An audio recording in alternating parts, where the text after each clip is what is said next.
Outstanding. Ready? Just really woke up this morning very, very grateful, and got a couple things to cover in this press conference, but it's such an honor and a privilege to be a part of the Arizona Bowl, and especially this being the inaugural Snoop Dogg Bowl. And I woke up this morning kind of reflecting. It's been so busy. This December is like a whirlwind of recruiting and NIL and bowl practices and coaching changes and all that stuff. And I just reflected back to my career in Los Angeles. And when I was at Oklahoma, I used to recruit California all the time. And then I was the offensive coordinator at UCLA. And when I was at UCLA, I met a young guy named Eric Scott, and he was my receiver coach. And Eric went to Crenshaw. He's from South Central, played at UCLA, and was our receiver coach. And he helped start the Snoop League. Years later, when I became the head coach at Nevada, I hired Eric. And so Eric was a Division I football coach that worked at Nevada. We recruited LA, and we basically built our team at Nevada off of LA kids that played in the Snoop League. And so I'm very humbled today because I probably would not be here without Eric Scott and without the involvement of the Snoop League. And I think it really goes back to the core of why we coach. They started the Snoop League because if you know anything about inner city LA, there's a lot of gangs, and it's very difficult for a kid not to join a gang. And so Snoop started this league, and a lot of people, Eric Scott, a lot of people for the community to give players something else to do besides join a gang. And one of the things, the gang members would stay away from a kid if he was involved in sports. And so it was a way for a kid to do something positive after school and to stay away from trouble. And we recruited so many kids, and I start to think back,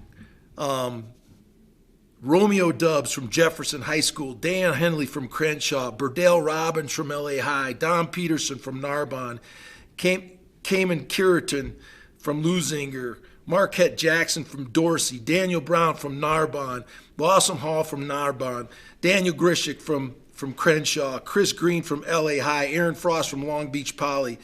You know, we trusted these kids. Many of these kids we were their only offer. And they helped us go to 4 straight bowl games at Nevada and build that program. We have several kids that played in the Snoop League that are on our team right now. Darius Curry from Long Beach, Jordan Ross from Warren High School, Jaden Lander from Itawanda, Aitor is from Chaminade, Damian Henderson is from Los Alamitos. I mean, Darius Curry, our young quarterback from Long Beach Poly, played for the LA Rams in the Snoop League and won the Snooper Bowl. And so just so grateful of our interaction with this game, our interaction with Snoop. And so we're going to do something special. We're going to pay tribute to Snoop, to Eric Scott, to Eugene Henley. Romeo Dubs and Dayon Henley are playing in the National Football League now, and they came out of the Snoop League, and they came to Nevada, and they're LA heroes now for other young kids to get out of there. And so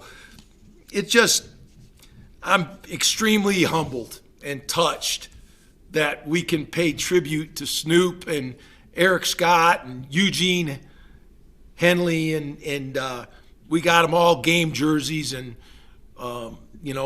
they're going to be honorary captains for us.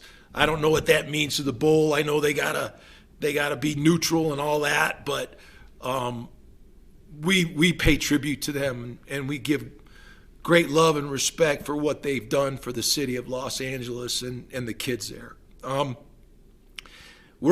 There's a lot of things going on and a lot of things that I got to cover. We've made a couple hires since we last talked. The first one is Alex Collins, and he's going to be our new general manager. This is a position that a lot of schools are moving to. Alex was my recruiting coordinator at Nevada. He's got an LA background as well. He was at USC when I hired him.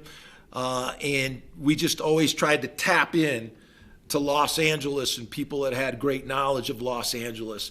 Alex worked with us, helped us at Nevada. He was actually part of our Arizona Bowl win season when in our first bowl game at Nevada.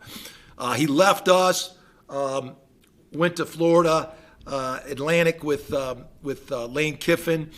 He was with Lane at USC and then went to Ole Miss with Lane, was their associate athletic director in charge of recruiting. And we were able to hire him back. He's been involved with Ole Miss in all that they've been doing, kind of setting the bar in college football for the transfer portal. So his knowledge and his ability to understand that and help us in the portal is really critical and really helpful this past week. Hired a defensive coordinator over last weekend. Tyson Summers came from Western Kentucky, and a very experienced coordinator. Was a coordinator here at Colorado State with Bobo. Was at Colorado with Mel Tucker. He's been at Georgia. Just a very talented, experienced coordinator. Very aggressive, very disruptive. His defenses have led the nation in turnovers a couple of seasons. He's been a head coach at Georgia Southern, brings a wealth of experience here to Colorado State. I'm extremely excited about having Tyson. And I'm going to say this. I talked to coaches from some of the major teams in the country, from Oregon, from Kansas State, some of the great colleges across the country. Every team is playing multiple fronts, 3 down, 4 down, combination coverages. It was clear to me in my conversations that we needed to make some changes. And like some of the very best defensive teams in the nation, we need to do some things coverage-wise. We need to play some multiple fronts, and that allows you to free up your coverages. And so I know there's a lot of questions about what kind of style, this and that, transition. I am going to do whatever it takes to help CSU be the very best team it can be. And we want to be recognized nationally as an elite program, and so we're not going to stop until we make the changes we need to make to help us get there. So I'm determined to do that. So Tyson helps us get there. I think he changes us on day one that he gets here. He will not be involved in this bowl game until after we're done. He was up this weekend for a couple days, and now he's gone. We are completely focused on Miami and what we got to do to win this game. And so very excited to play Miami of Ohio. I'm a traditionalist. I love tradition of college football. If you grow up in this profession, you have a lot of respect for Miami of Ohio. Woody Hayes coached there. Bo Schembechler coached there. It's the cradle of coaches. Chuck Martin and his staff have done a fantastic job with this program. He's a veteran coach. Their team knows who they are. They don't try to be anything different. And it's going to take a real monster effort for us to win this game. And we're excited preparing for that.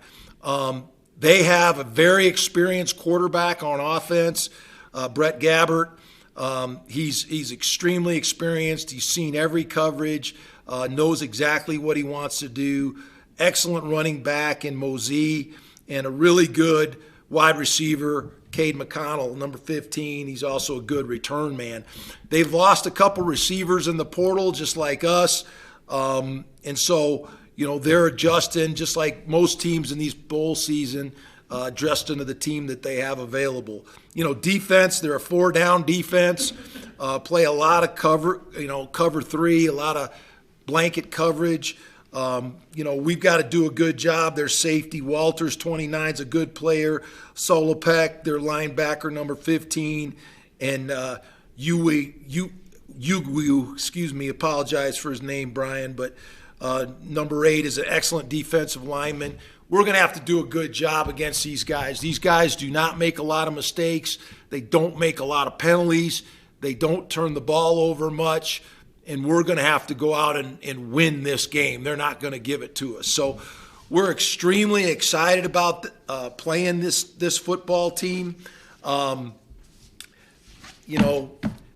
Like every coach in America, we're dealing with this December schedule, which is a challenge to say the least.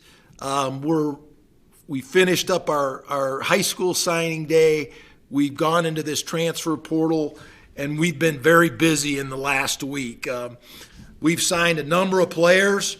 I'm not going to talk to them about each one of them, but we've signed a corner from Missouri State, another corner from SMU, another corner from Utah. We've got 3 corners in this class. We've got a linebacker from Iowa State who is the grandson of one of my childhood heroes, Jimmy Ellis, who was heavyweight champion of the world that fought against Muhammad Ali, and when heavyweight boxing was really heavyweight boxing, and he's a grandson of his, so he's got world championship blood in him, and so we got that with the Rams. Gabe Jones is a defensive lineman from New Mexico State, and there's a name that's probably pretty familiar to you guys named Lewis Brown IV, who played for us for a couple of seasons and is coming back from San Diego State. So extremely excited about the kids we got coming in. I appreciate the support that we've gotten from President Parsons and John Weber and our staff. We are very active in the portal, and we're getting better. And, I think for our fans, it's really important to understand this time of year, we're going to lose some players, we're going to gain some players. But the most important thing is that we keep continuity, as much continuity in our staff and our football team as we can, and we keep growing.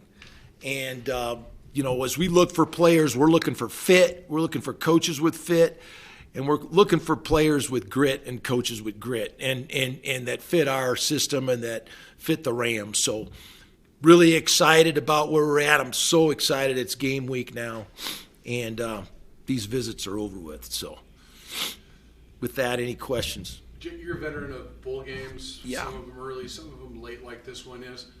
From your perspective, what's the key to keeping teams engaged, keeping them from getting rust, not making those early mistakes that you've seen in some games? Yeah, so first of all, we're going to get 15 practices for this game. And the first week we worked on the young kids. The young kids competed every day.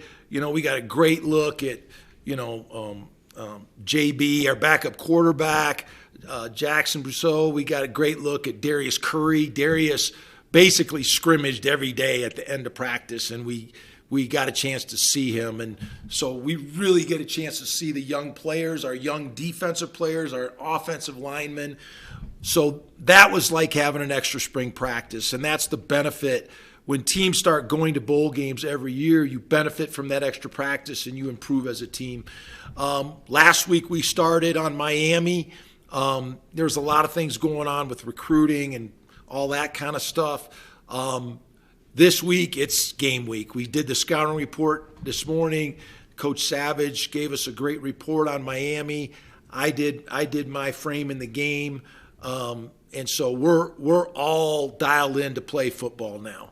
everything we're going to do this week. We're not hiring coaches. We're not worried about the transfer portal. We're worried about winning the game and winning number 9.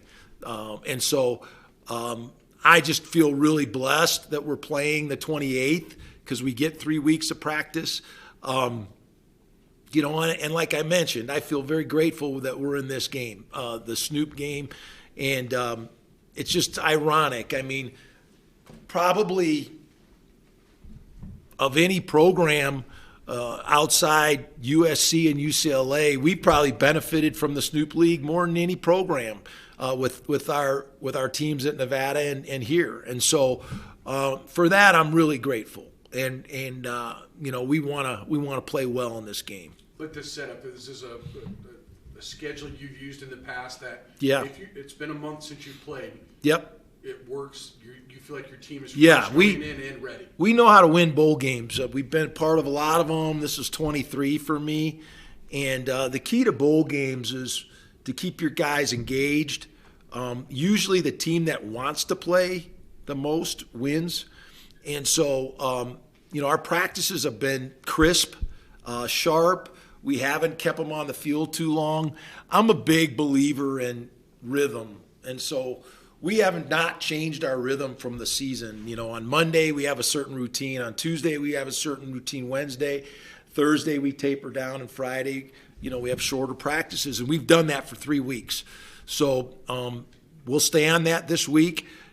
Wednesday will be a little bit different schedule for us because it's Christmas and we're practicing early and we're traveling, and so that'll be a different day. But the rest of it is all routine, and so our guys have had great enthusiasm at practice. We're running around, great energy, and we'll be fresh and hungry come Saturday afternoon. It's supposed to be 72 degrees. We've sold out all our tickets for CSU, our band, our cheerleaders. Everybody's going to be here, and there's nobody going to be in Fort Collins Saturday. Everybody's going to be in Tucson. So can't wait. Really excited about what we can do down there.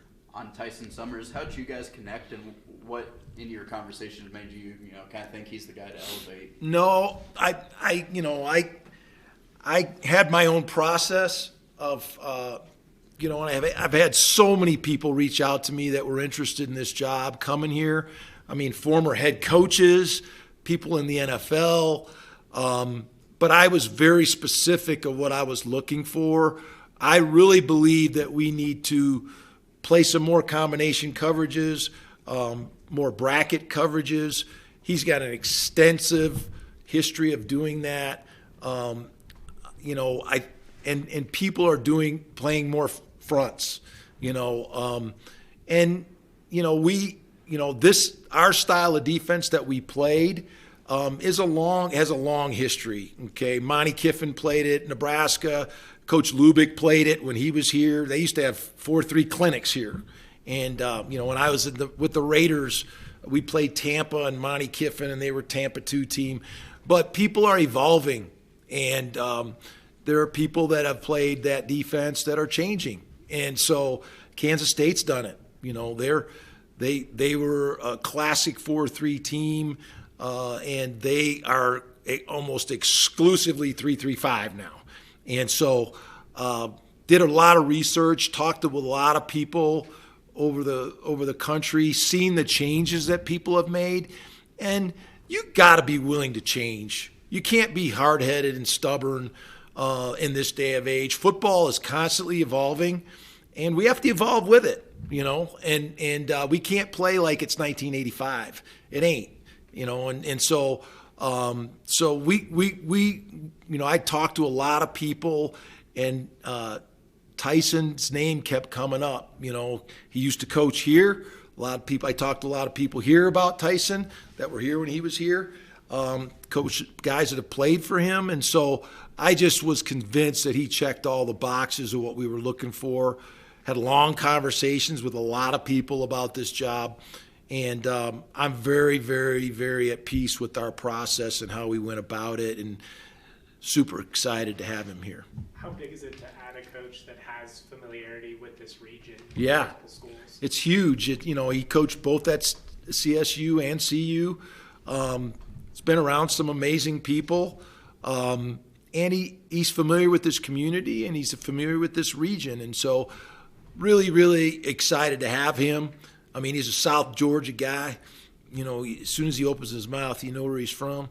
But he just loves his time with the Rams. He left here to become a head coach. And so he's got that experience as well.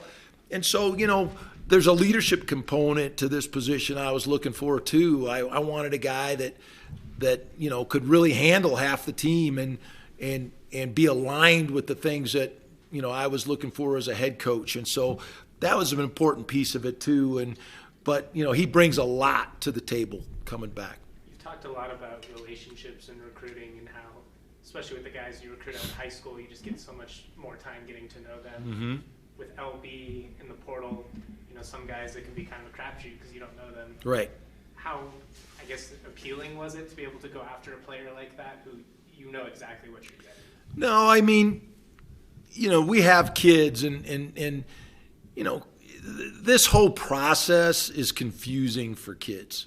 And I loved LB. I loved a lot of our kids. And I always felt like if we had a chance to get him back, it would be great. And, you know, I'm the kind of guy, I'm not that guy. I don't hold grudges against kids or coaches or people in general. I just don't.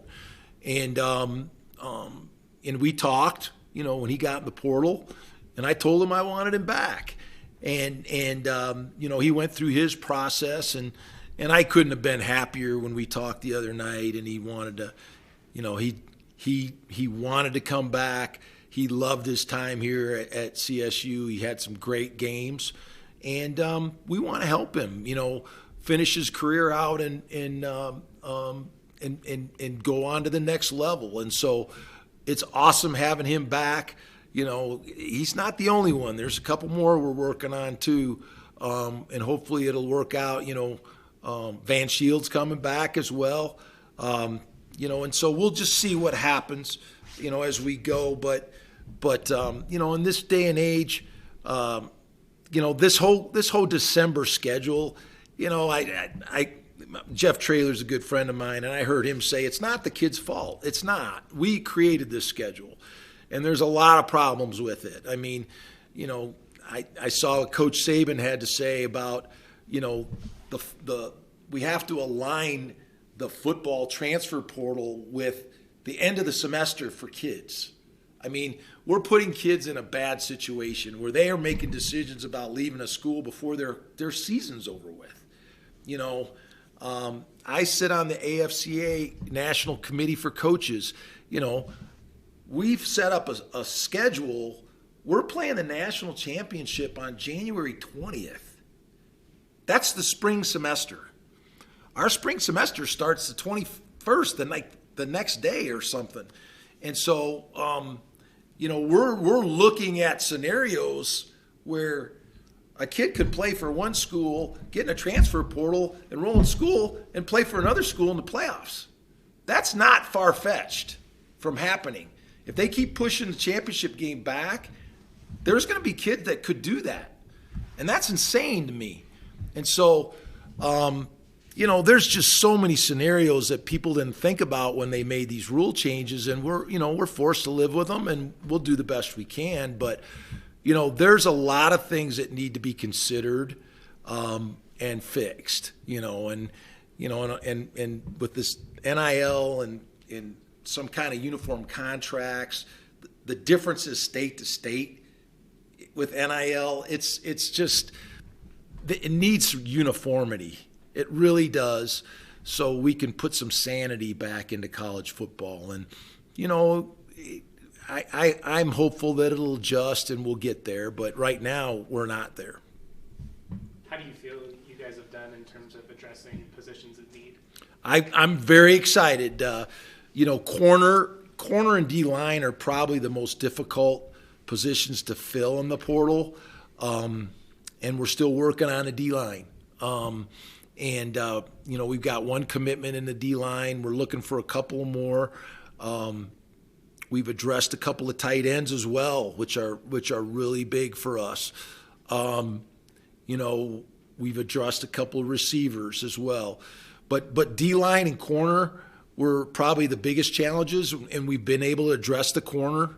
We want corners that can cover, guys that can be sticky on receivers and that have long speed. And we've addressed that. The kids that we signed can really run. And that allows you to pressure on defense and play man coverage, and that's what we want to do.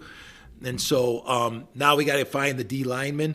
There was a window that opened up that's closed now, and then it'll open up the first week in January. And so we'll have kids on campus again, and we'll try to address those areas that we want to finish up on. We'd like to sign a running back. We'd like to sign a couple of offensive linemen, and we would like to sign a couple of defensive linemen. So those are the areas that we still have to fill. Last one, Tyler. Yeah, how have you liked seeing some of the young guys in elevated roles? Obviously, losing some starters to the portal. You have guys that are elevated into roles on both offense and defense. How have you seen those guys adjust, and kind of what has been the progress of those guys? I mean, these are all players that we really love. An Owen Long. Just incredibly impressed with that kid. He played safety a year ago. Just the ultimate gym rat, super smart kid, just killing it academically, and he's just growing every time he goes on the practice field. Him and Chase out there, love seeing him. Jordan Ross, young receiver, getting an opportunity to play more. Another guy that played in the Snoop League. So I just love seeing these young players. It was great the first week. The young offensive line, all 5 of those guys, are just getting better every single day. And seeing Darius Curry out there, just we love those young players and the future that they have in front of them. So this has been a great process practicing. And a lot of those guys are going to get a chance to play. Dagan Myers is going to play in this game. And so, Jet Vincent, tons of young players are going to get a chance to play in an important bowl game, and that's going to help them in the future. Coach, we're going to close with Eric Rhodes from the Arizona Bowl. Okay. Good afternoon, Coach. I know I look very small to you right now, but excited for a big Rams presence here in Tucson. Wanted to just touch on the bowl side of things. Couldn't be more excited to welcome the Rams back to Tucson after their inaugural appearance in 2015 at the inaugural Arizona Bowl. And a return for you as well. Yeah. After what we now love the famous walk-on wheel routes. Kid who got put on scholarship right there on the spot. Yep. The magic of bowl games, and some of those guys getting a chance that you didn't expect. So we've kept the sunshine now. It's going to be a beautiful week here in Tucson. It's so exciting. Awesome. To welcome you and the Rams back. Well, we are so excited. He's talking about Ben Putnam. We had a walk-on receiver have over 100 yards receiving and hit a big play at the end of the game to help tie it up. And it was my honor to give him a scholarship on national TV after that game. There's a lot of memorable. That was an overtime game, and we had a tight end named Roberson caught his first touchdown pass to win that game in overtime. So a lot of great memories, and I just remember me and Matt Mummy hugging as that ball was going in the end zone, and special memories of the Arizona Bowl. We love the Arizona Bowl. There's not another bowl we'd rather be in unless we were playing in the playoff, I'm telling you, than the Arizona Bowl. So we're really excited to be coming. Thanks, Coach. Thank you, Coach. Thank you.